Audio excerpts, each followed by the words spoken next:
একটা হাদিস থেকে আজকে আলোচনা করতে চাই। আমি সকাল থেকে ঘুম থেকে ওঠার পর থেকে এই হাদিসটা নিয়ে বসে আছি আর কি। এবং এই হাদিসের উপরে আমি এর আগে দুটো দার্স দিয়েছিলাম।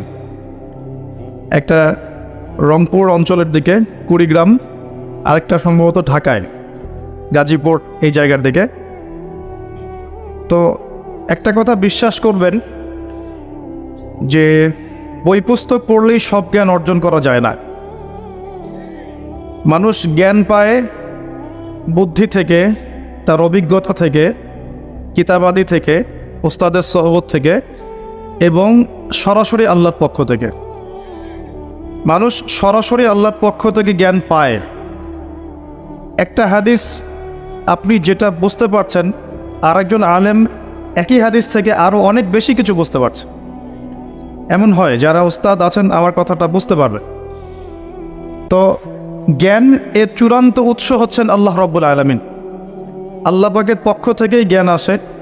এবং এই পৃথিবীর অন্যতম জ্ঞানী মানুষ খিদির আলাইহিস সালাম, যার সম্পর্কে আল্লাহ পাক সূরা কাহাফের মধ্যে বলেছেন যে সে ছিল আমার বান্দা। ফাওয়াজাদা আবদাম মিন ইবাদিনা, মূসা আলাইহিস সালাম আমার বান্দাদের মধ্যে একজন বান্দাকে পেলেন। মানে মূসা আলাইহিস সালাম খিদির আলাইহিস সালামকে পেলেন।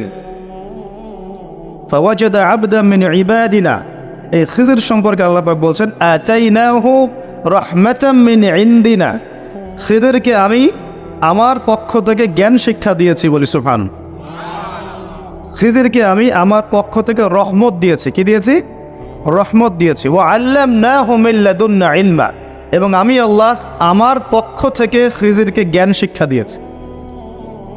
তো আল্লাহর পক্ষ থেকে জ্ঞান আসে, এটাই চূড়ান্ত। এবং এই জ্ঞানটার উৎস হচ্ছে আল্লাহর ওয়াহি, অর্থাৎ কোরআন এবং সুন্নাহ। এখন এই কোরআন এবং সুন্নাহর জ্ঞানটা হচ্ছে একটা মহাসাগরের মতো। 100 বছর এগুলো নিয়ে গবেষণা করলেও এই মহাসাগরের এক ফোঁটা জ্ঞান আমরা অর্জন করতে পারবো না। এটাই বাস্তব। এ কারণেই জ্ঞানী মানুষটা কখনো জ্ঞানের অহংকার করে না। যার ভিতরটা পরিপূর্ণ সে খুব একটা বাজে না। খালি কলসি যেগুলো সেগুলো বাজে, ভরা কলসি যেগুলো সেগুলো কিন্তু বাজে না। সাগরের কথা একটা লেকচারে বলেছিলাম, সমুদ্রের নিচে অনেক সম্পদ আছে, কিন্তু সমুদ্র খুব শান্ত থাকে। যার ভিতর যত বেশি সম্পদ, যত বেশি জ্ঞান, যত প্রজ্ঞা, সে তত শান্ত বিনয়ী হয়। আর যার ভিতরে জ্ঞান কম, যার ভিতরে সম্পদ কম, প্রজ্ঞা কম, হিকমা কম, তার লাফালাফি তত বেশি হয়। কোনো কোনো ক্ষেত্রে আমরা দেখেছি, দুর্ভাগ্যজনক, বাংলার জমিনে এগুলো আমাদের দুর্ভাগ্য, আমাদের জন্য লজ্জা, আমাদের অপমান যে ওয়াজ মাহফিলের প্যান্ডেলগুলোকে কোনো কোনো জায়গায় সার্কাসের মঞ্চ বানিয়ে ফেলা হচ্ছে। মানুষকে ডিজে জিকির শেখানো হচ্ছে, মানুষকে উঠবস করানো হচ্ছে, কোনো কোনো ক্ষেত্রে মানুষকে চা কফি খাওয়ানো হচ্ছে স্টেজের। আর সুবহানাল্লাহ, এই শ্রেণীর মানুষ যখন আলেমদের বিরুদ্ধে কথা বলা শুরু করছে, তার বুঝতে বাকি নাই যে দিন ইসলাম কোন জায়গায় চলে যাচ্ছে দিন দিন। কিছু কিছু মানুষ যাদেরকে নিয়ে ট্রল করতো, তারা এখন এমপি পদের ভোটে লড়ছে। আর আমাদের সমস্যা কি জানেন? আমরা খুব ইস্যু পাগল আর ট্রল পাগল জাতি। এটা আমাদের একটা চরম বাজে অভ্যাস, বাজে স্বভাব। জাতিগতভাবে আমাদের সবচেয়ে বাজে স্বভাবগুলোর মধ্যে একটা হচ্ছে আমরা ট্রল পাগল জাতি আর ইস্যু পাগল জাতি। ট্রল করতে করতে করতে করতে ওই ব্যক্তিকে আপনি এখন এমপি বানিয়ে দিচ্ছেন। ট্রল করতে করতে তোমরাই ফেসবুক আর ইউটিউবার যারা আছো, তোমরা ট্রল করে কন্টেন্ট বানাতে বানাতে ওদের মেসেজগুলো সবার ঘরে ঘরে পৌঁছে দিয়েছে। এখন তারা এমপি পদে লড়ছে। আবার ধর্মীয় ক্ষেত্রে যাদেরকে ট্রল করেছো, ট্রল করতে করতে করতে করতে তোমরা এখন তাদেরকে আলেম বানিয়ে ফেলেছো। তারা এখন বড় বড় আলেমদের ভুল ধরা শুরু কর। মানুষকে ওয়াজ মাহফিলের মধ্যে সার্কাস শেখাচ্ছে, মানুষকে এমন জিকির শেখাচ্ছে যে জিকিরের সাথে রাসূল সাল্লাল্লাহু আলাইহি ওয়াসাল্লাম, সাহাবীদের দূর দূরান্তের কোনো সম্পর্ক নেই। শুধু ওমর রাদিয়াল্লাহু আনহু যদি বেঁচে থাকতেন, সবগুলোকে পিটাই সাইজ করে ফেলাইতেন। নাই, আল্লাহর কসম করে বলছে, বিশ্বাস করেন, ওমর রাদিয়াল্লাহু আনহুর মতো একজন শাসক যদি থাকতো না, তাহলে সব ডান্ডা মেরে ঠান্ডা করে ফেলানো যেত। এক ব্যক্তি উটের পিঠে একটা বোঝা চাপিয়ে দিয়েছিল। উমর রাদিয়াল্লাহু আনহু যুগের কথা বলছে। উটের পিঠে বোঝা চাপিয়ে দিয়েছে, এই বোঝায় উট চলতে পারছে না, নুয়ে পড়ছে। উমর রাদিয়াল্লাহু আনহু হাতে একটা লাঠি ছিল, এই লাঠি দিয়ে সেই ব্যক্তিকে ডেকে তিনি দুটো মাইট দিলেন। দেওয়ার পরে ওই ব্যক্তি বলছে, বিআইয়ি যামবিন আমিরুল মুমিনিন, কোন পাপের কারণে আমাকে মারলেন হে আমিরুল মুমিনিন? তিনি বলছেন যে তুমি কি জানো না যে নবী সাল্লাল্লাহু আলাইহি ওয়াসাল্লাম পশু প্রাণীর অধিকার নিয়ে কথা বলেছেন? তোমার পিঠে যদি এই বোঝা চাপাতাম তুমি কি নিতে পারতে? তোমার কি এই পশু বা প্রাণীর প্রতি কোনো দয়া মনোভাব নাই? এর কোনো হক নাই তোমার কাছে? এত সূক্ষ্ম ছিল তার বিচার, এত সূক্ষ্ম ছিল। আপনারা জানেন না, মনে পড়ে না ওই ঘটনা যে মায়ের বাচ্চারা না খেয়ে শুয়ে আছে, কান্নাকাটি করছে। আমিরুল মুমিনিন ছদ্মবেশে রাত্রেবেলা ঘুরে বেড়াতেন। যখন দেখলেন যে শিশু কান্না করছে, জিজ্ঞাসা করলেন কেন কান্না করছে? বলছেন ফিল আলজু আমিরুল মুমিনিন, ক্ষুধার কারণে। হাদা ওয়াল্লাহি হাদা বাইনি ও বাইনা ওমর, আল্লাহর কসম করে বলছি এটা ওমর আর আমার মাঝখানের ব্যাপার। এই মহিলা বলছে। উমর রাদিয়াল্লাহু আনহুর কলিজাটা কেঁপে উঠেছিল। তিনি বলেছেন আল ফারাজুন করিব ফান্তাজিরি, অপেক্ষা করো হে আমার বোন, নিশ্চয়ই উদ্ধার নিকটেই। ফারাজুন করিব। তিনি ওখান থেকে চলে গেলেন মদিনায় হেঁটে হেঁটে। সেখানে গিয়ে নিজের পিঠে সে আটা বা ময়দা যেটা বলি আমরা, এগুলোর বস্তা উঠালেন, জব এই টাইপের উঠিয়ে নিজে হেঁটে হেঁটে এই বস্তা কাঁধে বহন করে মহিলার বাসা পর্যন্ত এসে নিজ হাতে তাকে রান্নাবান্না করিয়ে বাচ্চাটাকে খাইয়ে দিলেন। তারপর আল্লাহর কাছে ইস্তেগফার করছে। এই সময় তার পাশে একজন সাহাবী ছিলেন, তার নাম ছিল আসলাম রাদিয়াল্লাহু আনহু। তিনি বলেছিলেন আনা আহমিলু ইয়া আমিরুল মুমিনিন, হে আমিরুল মুমিনিন আমাকে দিন, আমি বোঝাটা বহন করে। তখন উমর রাদিয়াল্লাহু আনহু যে কথাটা বলেছিলেন, এই একটা কথাই পুরো বিশ্বের পলিটিক্যাল সিস্টেম পরিবর্তন করার জন্য যথেষ্ট। এই একটা শব্দ, এই একটা কথা। সেটা কি? তিনি বলছেন হাল তাহমিলু উজরি ইয়াউমাল কিয়ামা, তুমি আজকে আমার এই আটার বস্তা বহন করতে চাচ্ছ আসলাম, কালকে আমাদের মাঠে কি তুমি আমার পাপের বোঝা বহন করবে? হাল তাহমিলু উজরি ইয়াউমাল কিয়ামা, তুমি কি কিয়ামতের মাঠে আমার পাপের বোঝা বহন করবে, আমার দায়িত্ব বহন করবে? আমি যে আমিরুল মুমিনিন, আমাকে আল্লাহ পাক বিশাল দায়িত্ব দিয়েছেন, যখন হিসেব নেবেন তুমি কি আমার পাপের হিসাব দিবে? এই একটা সেন্টেন্স যদি প্রত্যেক পলিটিশিয়ানের কলিজার মধ্যে ঢুকে যেতে পারে, সোনার বাংলা ইসলামিক খেলাফত কায়েম হয়ে যাবে। সিস্টেম কোথায়? উমর রাদিয়াল্লাহু আনহুর। আর এই বিশ্ব চলছে কিভাবে? এখন বেশি বললেও সমস্যা, বেশি বলাও যাবে না। আধ্যাত্মিকভাবে এই জন্যে আল্লাহর কাছে তওবা করে ফিরে আসার দাওয়াত তো দেওয়া যাবে নাকি? আল্লাহ রাব্বুল আলামিন যাকে যত বড় দায়িত্ব দিয়েছেন তার কাছে তত কঠিন হিসাব নেবে, এটা চূড়ান্ত। এই স্টেটমেন্ট আপনি পাল্টাতে পারবেন না। আল্লাহ পাক যাকে যত বড় দায়িত্ব দিয়েছেন তার কাছ থেকে তত বড় হিসাব নেবেন। যার দায়িত্ব যত কম তার হিসাব তত আসান। হিসাব কঠিন হবে মূলত দুই শ্রেণীর মানুষের। এক, যারা এই যে আমরা দিন ইসলামের রিপ্রেজেন্টেটিভ, দিনের আলেম, দিনের বক্তা, দিনের দায়ী, দিনের মুফতি, মুহাদ্দিস, মুফাসসির, আমাদের হিসাব কঠিন। আর সেই দিনের কাণ্ডারি হয়ে দিনকে আজকে কোনো জায়গায় রঙ্গমঞ্চ বানিয়ে ফেলা হয়েছে। একটু ভয়ও করে না, বুকটাও কাঁপেন। ওয়াজ মাহফিল স্টেজে বসে মানুষকে দিনের নসিহত করার তো দূরের কথা, ডিজে জিকির শেখানো হচ্ছে, উল্টা পাল্টা জিকির শেখানো হচ্ছে, লাফালাফি করা হচ্ছে, হাসি তামাশার পাত্র বানানো হচ্ছে, ট্রল করা হচ্ছে, ফাইজলামি শুরু করেছে ওয়াজ মাহফিল নিয়ে। 1 ঘন্টা 1.5 ঘন্টা মানুষ কথা বলবে, দূর দূরান্ত থেকে মানুষ এসেছে, প্রতিটা সেকেন্ড এবং মিনিট এখানে ইম্পর্টেন্ট। মানুষ এসেছে একটা কনস্ট্রাকটিভ কোনো বিষয়ে আলোচনা শুনতে। ওই বেহুদা মার্কা জিকির দেখতে এসেছে, লাফালাফি লাফছাপ দেখতে এসেছে? তারা এখানে ফাইজলামি করতে আসছে, মাথা ঝাঁকাচ্ছে আর হুহা করছে আর গান গাচ্ছে আর গীত গাচ্ছে আর কি যে করতেছে, আস্তাগফিরুল্লাহ, কি একটা অবস্থা! এগুলো ইসলাম? আপনাদের মনে হয় নবী সাল্লাল্লাহু আলাইহি ওয়াসাল্লাম মসজিদ নববীতে বসে এগুলো করতেন? আর সাহাবীরা বসে থাকতেন সামনে এভাবে? চিন্তা করা যায়। আর সমকালীন প্রেক্ষাপটে যে বড় বড় ইস্যুগুলো আছে, এগুলোকে সম্পূর্ণ এড়িয়ে গিয়ে এমন কিছু বিষয় নিয়ে সময় অতিক্রম করা হয়, টাইম পাস করা হয়, যেগুলোর সাথে বর্তমান প্রেক্ষাপটে কোনো সম্পর্কই নাই। কার মাসিকের কি মাসালা, কার হাইজ নেফাসের কি মাসালা হলো, হ্যাঁ, বাসায় 2টা আয়না থাকলে 2টা আয়নাতেই চেহারা দেখার সময় কি দোয়া পড়তে হবে? কত কি মানুষের মাথায়, কত ইম্পর্টেন্ট প্রশ্ন এখন মানুষের। এই সব প্রশ্ন জীবন ঘনিষ্ঠ, কত প্রশ্ন খুঁটিনাটি। চুল চুল কিভাবে কতটুকু লম্বা করতে হবে, হ্যাঁ 3 ভাগ খেতে বলা হয়েছে পেটের, যদি একটু বেশি খেয়ে ফেলি 1 ভাগ খেতে বলা হয়েছে, একটু বেশি খেয়ে ফেললে কি গোনা হবে? হ্যাঁ, একটা মেয়ের দিকে এক দৃষ্টিতে তাকানো যায়, যদি আমি 2 মিনিট তাকাই তাহলে কি গোনা হবে? কত প্রশ্ন, কত ইম্পর্টেন্ট প্রশ্ন, মেয়েলি প্রশ্ন। কি একটা অবস্থা, কি অবস্থা! ইম্পর্টেন্ট ইস্যুগুলো কোথায়? এখনকার বিশ্বে, চলমান বিশ্বের সবচেয়ে ইম্পর্টেন্ট ইস্যু চলছে এখন মূলত 3টা। কয়টা? একটা চলে গেছে করোনা ইস্যু, এটা একটা ওয়ার্ল্ড অ্যাফেয়ার্সের বড় ইস্যু ছিল। এখন চলছে ইউক্রেন রাশিয়ার ইস্যু, যেটার সাথে পুরো বিশ্বের অর্থনৈতিক সিস্টেম জড়িত আছে এবং পুরো বিশ্বের মধ্যে বড় ম্যাসাকার একটা যুদ্ধ জড়িত আছে, যেটা যদি হয় আল্লাহ না করুক পুরো বিশ্ব জুড়ে, তাহলে বিশ্বের বড় বড় রাষ্ট্রগুলোরও পতন হয়ে যেতে পারে, আল্লাহ ভালো জানে। জনগণের অবস্থা খুব খারাপ হবে।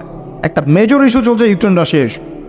এখানে মুসলিমদের কি ভূমিকা, মুসলিম দেশগুলোর কি ভূমিকা, বৈশ্বিক সংকটে আমরা কিভাবে সারভাইভ করব, কিভাবে সারভাইভ করব, এগুলো কোনো ইস্যুই না এখন। এই জ্ঞানই তো নাই মাথায়, এ কারণেই তো টাইম পাস করতেছে বসে বসে। টাইম পাস করলে তো হাদিয়া দিবেন। আপনারা তো দেখতে চান কতক্ষণ ওয়াজ করলো, কি ওয়াজ করলো সেটা তো আপনার জানার বিষয় না। অডিয়েন্স দেখতে চায় কতক্ষণ ওয়াজ করব, মাহফিল কমিটি দেখতে চায় কতক্ষণ ওয়াজ করব, কি বলছে সেটা তো ফ্যাক্ট না আপনার কাছে। আধা ঘন্টার লেকচারে মানুষ এত দামি কথা বলতে পারে, যেটা মানুষ একদিন লেকচার করে দিলেও দিতে পারবে। এবং যার যত বেশি জ্ঞানের গভীরতা, তার কথা তত সংক্ষিপ্ত হয়। একটা হাদিসের মধ্যে আসছে, রাসূল সাল্লাল্লাহু আলাইহি ওয়াসাল্লাম একজন সাহাবী বলেছেন, এটা আসার হাদিস না, এটা আসার, সাহাবীদের একটা চিহ্ন, তাদের থেকে আসছে। তারা বলছেন, যখন তোমরা দেখবে জুমার খুতবা হচ্ছে খুব লম্বা, অনেক লম্বা খুতবা হচ্ছে, নামাজ খুব সংক্ষিপ্ত, তখন বুঝবা ওই যুগটা হচ্ছে অজ্ঞদের যুগ। কিসের যুগ? কারণ অজ্ঞদেরকে বোঝাতে অনেক সময় লাগে। একটা বিষয়, সহজ বিষয় বোঝাতে অনেক সময় লাগবে, কারণ কিছুই বোঝে না তারা, প্রত্যেকটা বিষয় খুঁটিনাটি বোঝাতে হয়।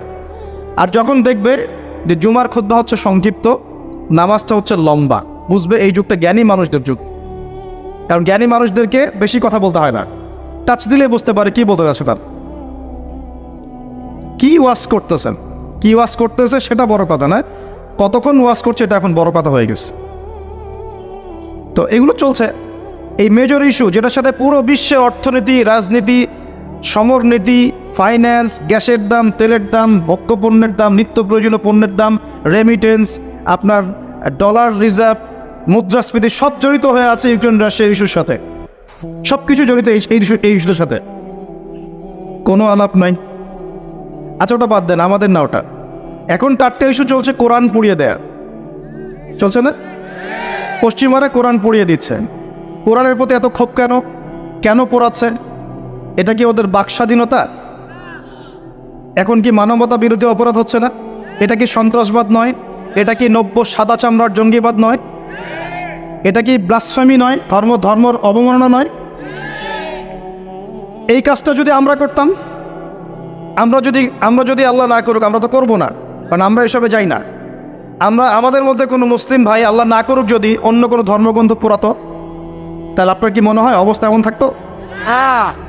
টুটি চিপে ধরতো, কলার চিপে ধরতো। তো এখন কিছু হয় না, এখন ব্লাসফেমি হয় না, মানবতার বিরোধী অপরাধ হয় না, এটা সন্ত্রাসবাদ না, এটা জঙ্গিবাদ না। তারা যে সারা বিশ্বে প্রত্যেক মুসলিম কান্ট্রিতে লক্ষ লক্ষ মুসলিম ভাই বোনদেরকে হত্যা করছে, এটা জঙ্গিবাদ না, এটা সন্ত্রাসবাদ না।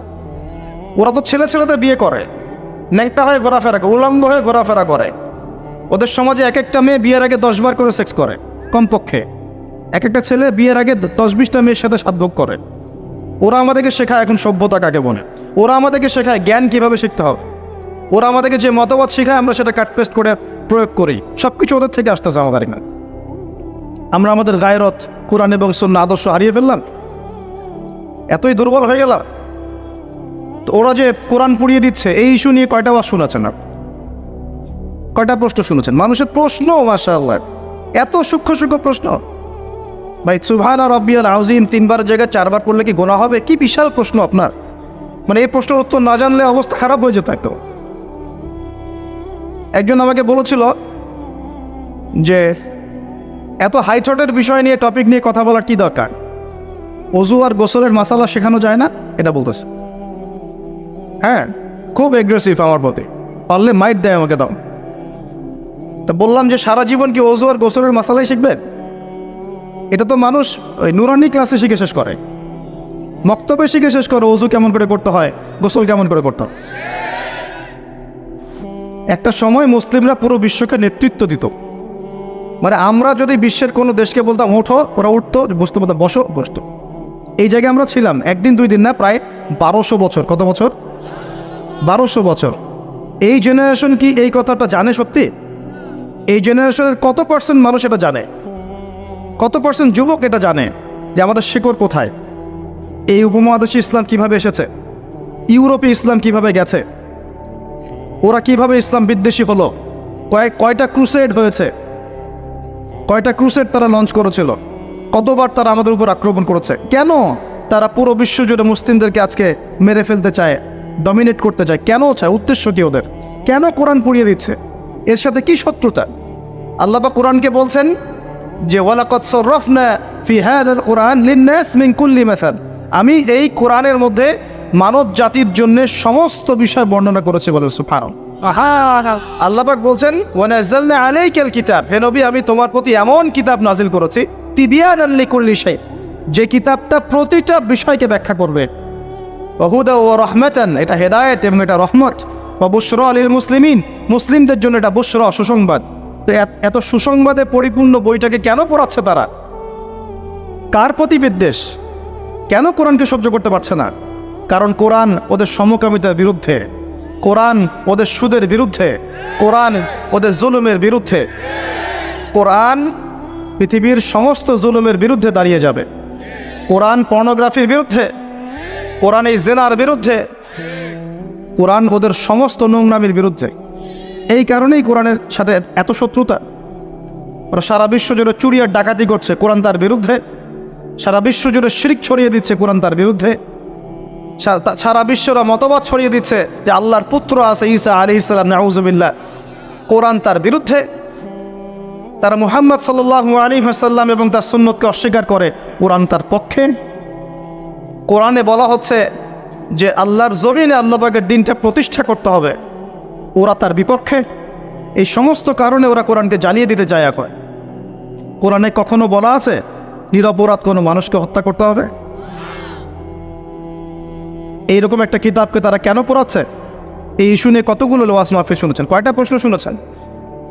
সমস্যা আমাদের মধ্যেও, সমস্যা আপনাদের মধ্যেও, সমস্যা অডিয়েন্সের মধ্যেও, সমস্যা যে স্পিচ দিচ্ছে তার মধ্যেও। আমরা কেউই পারফেক্ট না, আমরা সবাই আমাদের জায়গা থেকে খেয়ানত করছি, আমরা সবাই যার যার জায়গা থেকে আমানতের খেয়ানত করছি। যদি আমরা সবাই যার যার জায়গা থেকে আমানতদার হতাম, আজকে ইসলামের অবস্থা এমন হতো না।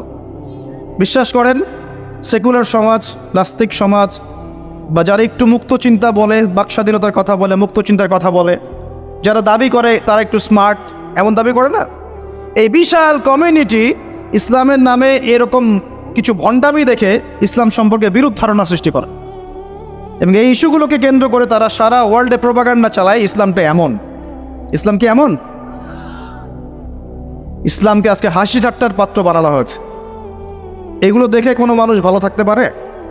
যদি ভিতরে ঈমান থাকে, আপনার ভিতরে রক্তক্ষরণ হবে, আপনার কলিজা কাঁদবে, ভিতরে একটা জ্বালান ফিল হবে, আগুন জ্বলবে ভিতরে, সমুদ্রের মতো। সমুদ্র আস্তে আস্তে বয়ে যাচ্ছে ঠিকই, ভিতরে কিন্তু আগ্নেয়গিরি আছে। জানেন সমুদ্রের ভিতরে কি আছে? আগুন আছে, আগুন। কিয়ামতের দিন ফেটে পড়বে সমুদ্র, একদম কিয়ামতের দিন সমুদ্র ফেটে পড়বে এবং পানিতে আগুন লেগে যাবে। আমরা তো জানি যে পানিকে নেভায়, আগুনকে নেভায় পানি, তাই না? কিয়ামতের মাঠে উল্টা হবে, আগুনেই পানিতে আগুন লেগে যাবে কিয়ামতের মাঠে। সূরা তাকবীর পড়ে দেখেন, এর নিচের মধ্যে এরকম আগুন আছে। তো এগুলো দেখার পরেও কোনো ইমানদার মানুষ ভালো থাকতে পারে?